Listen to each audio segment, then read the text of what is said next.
Emily just vanished one day. Most people lost hope. They just stopped looking. But I'm not giving up. On November 19th, 2019, Google launched their first ever cloud gaming platform, Google Stadia. It was immediately off to a rocky start with its limited game selection and functionality, and gained many harsh reviews by critics from all around.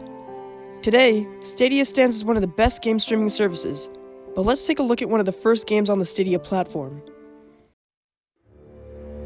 On the day of launch, indie game developer Tequila Works released their Stadia-exclusive survival horror game, GYLT, a game in which you play as a young schoolgirl named Sally in search of her younger cousin Emily, which, along the way, will have to navigate through a nightmarish version of her hometown, filled with monsters and mysterious figures.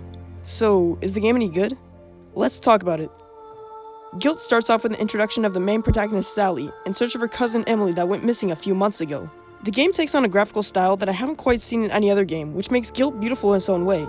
After being chased off by some bullies who make fun of Sally for continuously looking for her supposedly dead cousin, she takes the tram into the city where she hopes to find Emily. But something is wrong. The city is a complete ghost town, and many of the buildings have been damaged or destroyed. Sally continues on and sees her cousin through the window of the school. Seeing that it's locked, she sneaks into the janitor's office outside to retrieve the key, and this is where the game really starts.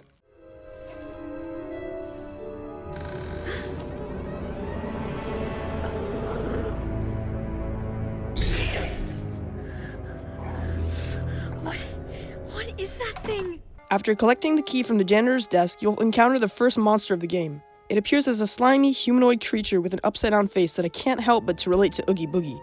The monster designs in this game aren't exactly the most frightening, but I feel like they fit very well with the game's visual style, as well as the point of view that the game takes place from, a child's.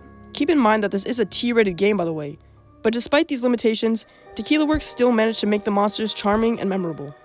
Throughout the game, you'll see plenty of these monsters and have to use stealth to evade them. I think that the stealth in this game is done quite well, by the way, giving the player enough information not to get caught by the monsters, but still managing to also be suspenseful. I feel like it can really be hit or miss though, as some of the monsters will patrol the area looking for you, and other times they won't even make an effort at all. If stealth doesn't work out for you, you can also choose to fight back by burning the monsters with your flashlight. This comes pretty easily towards the beginning when you're threatened only by the first monster, but it comes to be a little bit more challenging with the addition of the second monster. This monster appears to resemble a skinny humanoid with the head of a crow, and has the ability to teleport at random times. This was the scariest monster for me personally when I played the game. We also see a few boss encounters, such as this flaming eye monster and this camera monster. The camera monster works similar to the eyes in Little Nightmares, where you have to keep out of the light in order to survive.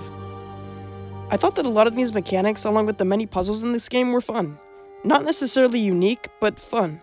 In fact, I thought that despite the graphical style and fun gameplay, the game felt a little bit generic. The story also had a lot of loose ends, and the puzzles felt reused. I'm not going to spoil the game's story completely, but I'll just say that it was a take on one of those generic bully stories. It's not like I completely hated it though. In fact, I think it felt appropriate for the audience that the game was directed towards. So, is GYLT worth the $30 price tag on Google Stadia? I'd say, yeah, actually.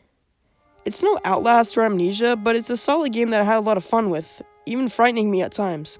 And with a playtime of around 5 hours, it's really not that bad. I definitely feel like this game would have gotten a lot more attention if it had been released on other platforms, especially with it being one of the few horror games with a T rating. But this is a pretty great game that was lost to obscurity, and I definitely recommend giving it a try.